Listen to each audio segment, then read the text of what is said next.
नमस्कार दोस्तों, आपका बहुत बहुत स्वागत है हमारे और आपके YouTube channel GK tips by Mahendra Bugalia पर। आज के अपनी सेशन के अंदर जो इंडियन पॉलिटी भारतीय संविधान है उसके इंपॉर्टेंट क्वेश्चंस देखेंगे। अपनी एक श्रृंखला अपने इस यूट्यूब चैनल पर कंडक्ट करवाई जा रही है जिसके अंदर इंडियन पॉलिटी के इंपॉर्टेंट 1000 क्वेश्चन मैं आपको यहाँ पर पढ़ा रहा हूँ। इस श्रृंखला की कड़ी में पहला अपना जो सेशन है वो कंप्लीट हो गया है, जिसका आपको वीडियो अपने इस यूट्यूब चैनल पर मिल जाएगा। प्ले लिस्ट बना रखी है पॉलिटी के नाम से, वहाँ पर आपको मिल जाएगा। उसी कड़ी के अंदर ये अपनी आज दूसरी क्लास है जिसके अंदर अपन आगे की चर्चा करेंगे। ये 1000 क्वेश्चन है वो बहुत ही इंपॉर्टेंट क्वेश्चन है जो आपको बार बार एग्जामों में देखने को मिलेंगे। कोई सा भी एग्जाम दोगे आप, चाहे Delhi police, SSC, UPSC, RS, कोई सा भी एग्जाम दोगे उसके अंदर ये क्वेश्चन आपको देखने को मिलेंगे। बहुत ही इंपॉर्टेंट क्वेश्चन है। उस कड़ी के अंदर अपन आज दूसरा सेशन कंडक्ट कर रहे हैं। चलिए आज के सेशन की अपन शुरुआत करते हैं। आज का अपना पहला क्वेश्चन क्या है? निर्वाचन आयोग का गठन किस अनुच्छेद के अंतर्गत किया जाता है? जो निर्वाचन आयोग है उसका गठन है वो कौन से अनुच्छेद के अंतर्गत किया जाता है? तो अनुच्छेद 324। अनुच्छेद 324 के अंतर्गत निर्वाचन आयोग का गठन किया जाता है। अगला क्वेश्चन क्या है? चुनाव के क्षेत्र में चुनाव प्रचार कब बंद होता है? जिस दिन चुनाव होना है उससे कितने दिन पहले, कितने घंटे पहले आपको जो चुनाव की कैंपेनिंग है, चुनाव प्रचार है वो बंद करने होते हैं। तो चुनाव के 48 घंटे पहले, जब भी चुनाव होने हैं, जब भी मतदान शुरू होना है उससे 48 घंटे पहले आपको चुनाव प्रचार बंद करना होगा। अगला क्वेश्चन क्या है? लोकसभा या विधानसभा में किसी चुनाव प्रत्याशी की जमानत राशि कब जब्त कर ली जाती है? कोई भी अगर लोकसभा या विधानसभा का चुनाव लड़ता है तो निर्वाचन आयोग है उससे कुछ जमानत राशि अपने पास रखती है, और अगर जितने भी वैलिड मत वहां पर गिरे हैं उनमें से अगर 1/6 यानी प्रत्येक 6 में से एक मत अगर वो प्राप्त नहीं करता है तो उसकी जमानत राशि जब्त कर ली जाती है। ठीक है। अगला क्वेश्चन क्या है? देश का सर्वोच्च विधि अधिकारी कौन होता है? जो अपना देश है उसका सर्वोच्च विधि अधिकारी कौन होता है? तो महान्यायवादी। जो महान्यायवादी होता है वो देश का सर्वोच्च विधि अधिकारी होता है। राज्य का सर्वोच्च विधि अधिकारी कौन होता है वो आपको कमेंट बॉक्स में बताना है। चलिए अगले क्वेश्चन पर चलते हैं। महान्यायवादी की नियुक्ति किस अनुच्छेद के अंतर्गत की जाती है? तो अनुच्छेद 76। अनुच्छेद 76 के अंतर्गत महान्यायवादी की नियुक्ति की जाती है। अगला क्वेश्चन क्या है? महान्यायवादी कब तक अपने पद पर रह सकता है? जो महान्यायवादी है वो कब तक अपने पद पर रह सकता है? तो राष्ट्रपति के प्रसाद पर्यंत तक। राष्ट्रपति की जब तक मर्जी हो तब तक महान्यायवादी अपने पद पर रह सकता है। तो महान्यायवादी है वो राष्ट्रपति के प्रसाद पर्यंत तक अपने पद पर रह सकता है। अगला क्वेश्चन क्या है? राज्यसभा में प्रथम विपक्ष का नेता कौन था? जो राज्यसभा है उसके अंदर प्रथम विपक्ष का नेता कौन था? तो कमलापति त्रिपाठी। जो कमलापति त्रिपाठी है वो राज्यसभा में प्रथम विपक्ष के नेता थे। ठीक है। अगले क्वेश्चन पे चलते हैं। लोकसभा अध्यक्ष का चुनाव कौन करता है? जो लोकसभा अध्यक्ष है उसका चुनाव कौन करता है? तो लोकसभा के जो सदस्य हैं, ठीक है, जो एमपी है, मेंबर ऑफ पार्लियामेंट है, वो लोकसभा के अध्यक्ष का चुनाव करते हैं। वर्तमान लोकसभा के अध्यक्ष कौन है आपको कमेंट बॉक्स में बताना है। अगले क्वेश्चन पे चलते हैं। लोकसभा अध्यक्ष अपना त्यागपत्र किसे देता है? जो लोकसभा का अध्यक्ष होता है उसका निर्वाचन तो लोकसभा के सदस्य कर देंगे। ठीक है। वो अपना त्यागपत्र किसको देगा? तो लोकसभा के उपाध्यक्ष को। जो लोकसभा का अध्यक्ष है वो लोकसभा के उपाध्यक्ष को अपना त्यागपत्र देता है। राज्यपाल की नियुक्ति कौन करता है? अगला क्वेश्चन है। राज्यपाल है, प्रत्येक राज्य में एक राज्यपाल होता है, और राज्यपाल की नियुक्ति कौन करता है? तो राज्यपाल की नियुक्ति राष्ट्रपति करता है। कौन करता है? राष्ट्रपति करता है। अगला क्वेश्चन क्या है? राज्यपाल का कार्यकाल कितना होता है? तो राज्यपाल का कार्यकाल जनरली 5 वर्ष का होता है। कितना होता है? 5 वर्ष का होता है। राज्यपाल अपना त्यागपत्र किसे देता है? तो राज्यपाल अपना त्यागपत्र राष्ट्रपति को देता है। किसको देता है? राष्ट्रपति को देता है। अगला क्वेश्चन क्या है?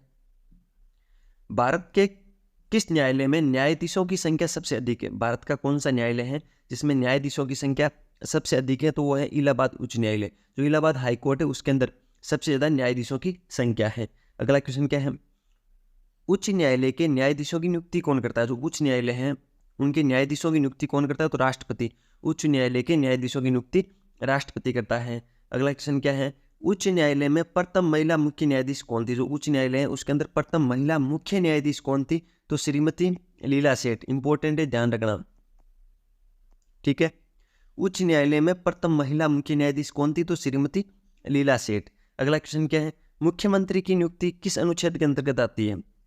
मुख्यमंत्री, राज्यपाल, राष्ट्रपति और प्रधानमंत्री के जितने भी अनुच्छेद है वो हर एग्जाम में इंपॉर्टेंट होते हैं, तो आप उनको याद करने की कोशिश कीजिए।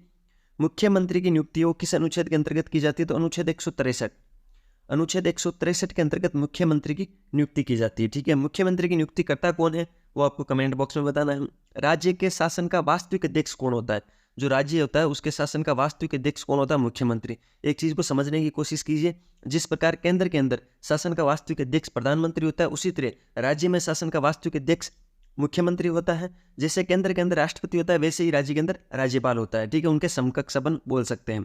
तो राज्य के शासन का वास्तविक अध्यक्ष कौन होता है? मुख्यमंत्री होता है। अगला क्वेश्चन क्या है? विधानसभा का सदस्य बनने के लिए आवश्यक न्यूनतम आयु कितनी होती है? 25 वर्ष होनी चाहिए। अगर आपको विधानसभा का सदस्य बनना है तो आवश्यक न्यूनतम आयु कितनी होगी?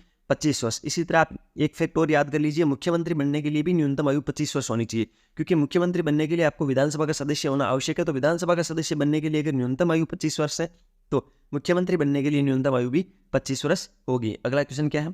भारत की निर्वाचन पद्धति किस देश से ली गई है? जो भारत की निर्वाचन पद्धति है, जो अपन यहाँ पर इलेक्शन जो मेथड है वो कहाँ से लिया गया है? तो वो ब्रिटेन से लिया गया है। कहाँ से? ब्रिटेन से। तो भारत की निर्वाचन पद्धति ब्रिटेन से ली गई है।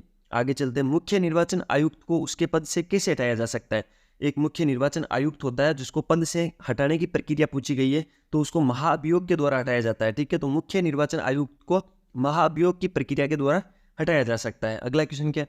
भारत के प्रथम मुख्य चुनाव आयुक्त कौन थे? इंपॉर्टेंट है, कई बार पूछा गया ये क्वेश्चन है कि भारत के प्रथम मुख्य चुनाव आयुक्त कौन थे? तो सुकुमार सेन। जो सुकुमार सेन है वो भारत के प्रथम मुख्य चुनाव आयुक्त थे। अगले क्वेश्चन पे चलते हैं। अगला क्वेश्चन क्या है? राज्य की विधानसभा का गठन संविधान के किस अनुच्छेद के तहत होता है? जो राज्य की विधानसभा है उसका गठन पूछा है, ध्यान रखना है। गठन संविधान के किस अनुच्छेद के तहत होता है? तो अनुच्छेद 170 के तहत राज्य की विधानसभा का गठन होता है। आगे चलते हैं। कोई भी विधेयक धन विधेयक है या नहीं? अगर कोई भी विधेयक है वो धन विधेयक है या नहीं, इसका डिसीजन है, इसका निर्णय है वो कौन करता है? तो विधानसभा का अध्यक्ष। बहुत ही इंपॉर्टेंट है, ध्यान रखना है। जो विधानसभा का अध्यक्ष होता है वो ये डिसीजन लेता है कि कोई भी विधेयक है वो धन विधेयक है या नहीं, ठीक है। तो विधानसभा का अध्यक्ष। अगला क्वेश्चन क्या है? विधानसभा का कार्यकाल कितना होता है? तो जनरली विधानसभा का कार्यकाल 5 वर्ष का होता है। विधानसभा का कार्यकाल 5 वर्ष का होता है, ठीक है। आगे चलते हैं। भारत का राष्ट्रपति किस प्रकार के आपात की घोषणा कर सकता है? इस क्वेश्चन को एक्चुअल में अपन ऐसे पढ़े, भारत का राष्ट्रपति कितने प्रकार से आपात की घोषणा कर सकता है? तो 3 प्रकार से। जो भारत का राष्ट्रपति वो 3 प्रकार से आपात की घोषणा कर सकता है। अगला क्वेश्चन क्या है? किस अनुच्छेद के तहत राष्ट्रपति राष्ट्रीय आपात की उद्घोषणा करता है? जो राष्ट्रीय आपात है उसकी उद्घोषणा करने का अनुच्छेद कौन सा है? राष्ट्रपति कौन से अनुच्छेद के तहत राष्ट्रीय आपात की उद्घोषणा करता है? तो अनुच्छेद 352। अनुच्छेद 352 के तहत जो राष्ट्रपति होता है वो राष्ट्रीय आपात की उद्घोषणा करता है। अगले क्वेश्चन पे चलते हैं। भारत में वित्तीय आपात की घोषणा कितनी बार हुई है? भारत में वित्तीय आपात है जो फाइनेंशियल इमरजेंसी है उसकी घोषणा कितनी बार हुई है? तो कभी भी नहीं हुई है। इंपॉर्टेंट है, बहुत ही इंपॉर्टेंट है। कई बार जो फैक्ट वाले ऑप्शन आते हैं उसके अंदर ये फैक्ट दे रखा होता है कि भारत में वित्तीय आपात की घोषणा 3 बार हुई है, 4 बार हुई है, 2 बार हुई है, कथन सत्य है या असत्य? तो आपको ध्यान रखना है, भारत में अभी तक वित्तीय आपात की घोषणा नहीं हुई है, कभी भी वित्तीय आपात की घोषणा नहीं की गई है। अगला क्वेश्चन क्या है? राज्यपाल पद हेतु न्यूनतम आयु कितनी होती है? जो राज्यपाल, अगर आपको राज्यपाल किसी राज्य का राज्यपाल बनना है उसके लिए आपकी न्यूनतम आयु कितनी होनी चाहिए? तो 35 वर्ष। कितनी? 35 वर्ष। राज्य के मुख्यमंत्री की नियुक्ति कौन करता है? राज्य का जो सीएम है, चीफ मिनिस्टर है, उसकी नियुक्ति कौन करता है? तो राज्यपाल करता है, ठीक है। मुख्यमंत्री होता कौन है? बहुमत प्राप्त दल का नेता होता है जिसको अपन मुख्यमंत्री बोलते हैं। अगला क्वेश्चन क्या है? राज्य सरकार को भंग कौन कर सकता है? जो राज्य सरकार है उसको भंग कौन कर सकता है? तो राज्यपाल की सिफारिश पर राष्ट्रपति है जो राज्य सरकार को भंग कर सकता है, लेकिन वो राज्यपाल की सिफारिश लेगा, पहले राज्यपाल से चर्चा करेगा, उसके बाद जो राज्य सरकार है उसको भंग कर सकता है राष्ट्रपति। अगला क्वेश्चन क्या है? संविधान के किस भाग में पंचायती राज व्यवस्था का वर्णन है? इंपॉर्टेंट है बहुत ही, ये क्वेश्चन तो कई बार एग्जाम में पूछा गया है, ठीक है, कि संविधान के किस भाग में पंचायती राज व्यवस्था का वर्णन है? तो भाग 9 में। संविधान के भाग 9 में पंचायती राज व्यवस्था का वर्णन मिलता है। आगे चलते अगला क्वेश्चन क्या है? पंचायती राज संस्था का कार्यकाल कितना होता है? जो पंचायती राज संस्था होती है उसका कार्यकाल कितना होता है? तो 5 वर्ष का कार्यकाल होता है पंचायती राज संस्था का। अगला क्वेश्चन क्या है? सर्वप्रथम पंचायती राज व्यवस्था कहाँ लागू की गई थी? जो सर्वप्रथम पंचायती राज व्यवस्था वो कहाँ पर लागू की गई थी? तो नागौर, राजस्थान में। नागौर में बगदरी गांव है, वहाँ पर पंडित जवाहरलाल नेहरू जी ने इस व्यवस्था को शुरू किया था। तो सर्वप्रथम पंचायती राज व्यवस्था कहाँ लागू की गई थी? नागौर के बगदरी गांव के अंदर, जो कि राजस्थान में पड़ता है। अगला क्वेश्चन क्या है? संविधान के किस भाग में संशोधन प्रक्रिया का उल्लेख है? संविधान का कौन सा भाग है जिसके अंदर संशोधन की प्रक्रिया का उल्लेख है? तो संविधान के भाग 20 में। संविधान के भाग 20 में संशोधन प्रक्रिया का उल्लेख है, ठीक है। अनुच्छेद 368 है वैसे तो। अगला क्वेश्चन भी है दे रखा है इसमें, संविधान के किस अनुच्छेद में संशोधन प्रक्रिया का उल्लेख है? तो अनुच्छेद 368 में संविधान संशोधन प्रक्रिया का उल्लेख है। अगला क्वेश्चन क्या है? भारतीय संविधान में प्रथम संशोधन कब हुआ?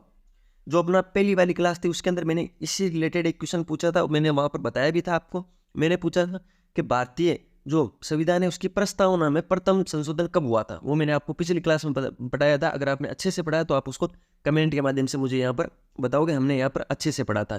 अब अगला क्वेश्चन क्या है, भारतीय संविधान में प्रथम संशोधन कब हुआ था, तो ये 1951 में हुआ था। 1951 के अंदर भारतीय संविधान में प्रथम संशोधन हुआ था।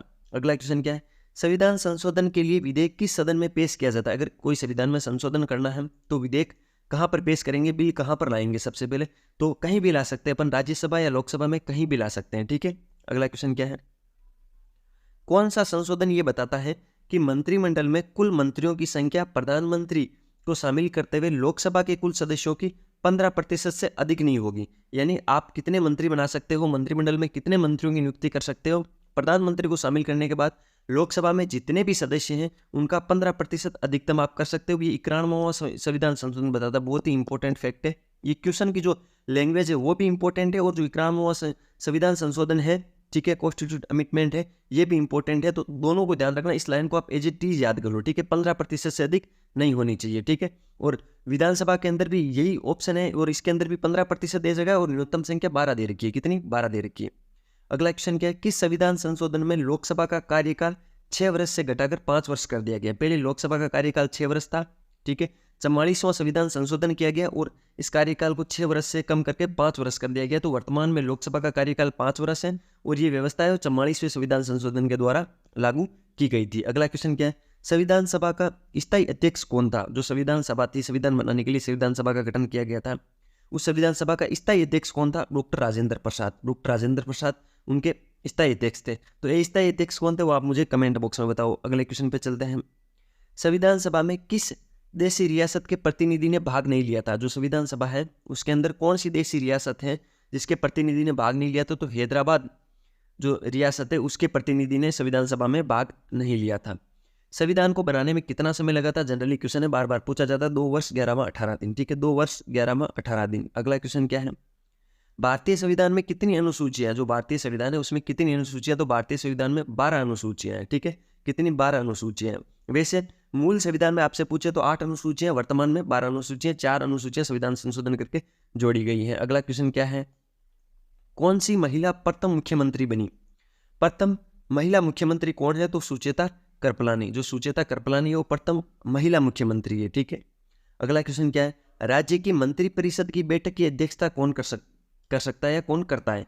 राज्य की जो मंत्रिपरिषद है उसकी बैठक की अध्यक्षता कौन करता है, तो मुख्यमंत्री करता है, ठीक है। कौन करता है, मुख्यमंत्री करता है। अगला क्वेश्चन क्या है, राष्ट्रीय विकास परिषद पूछा आपसे। राष्ट्रीय विकास परिषद की बैठक में राज्य का प्रतिनिधित्व कौन करता है, तो मुख्यमंत्री।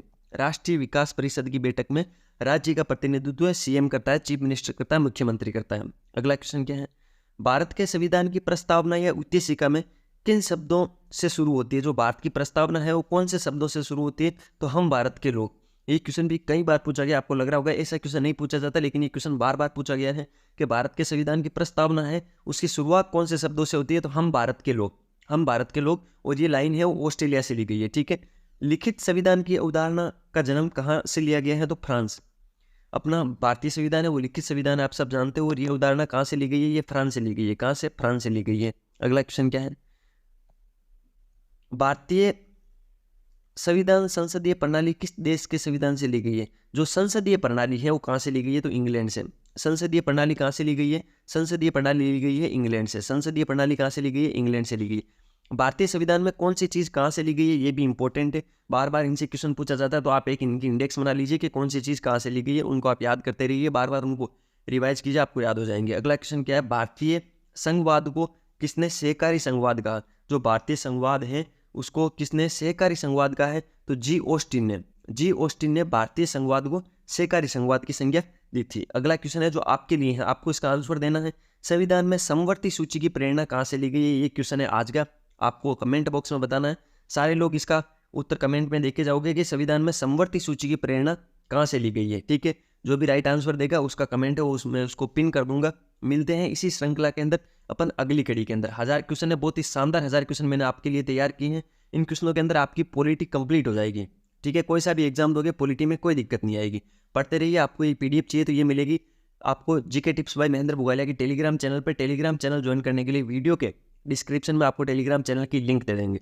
ठीक है, अगर आपको कंटेंट थोड़ा बहुत भी अच्छा लगता है, आपको लग रहा है कि बहुत शानदार तरीके से हमें पढ़ाया जा रहा है, तो आप चैनल को सब्सक्राइब जरूर करें, वीडियो को लाइक करें, ज़्यादा से ज़्यादा अपने दोस्तों के साथ शेयर करें। मिलते हैं फिर किसी नए सेशन के साथ, तब तक के लिए टेक केयर, जय हिंद।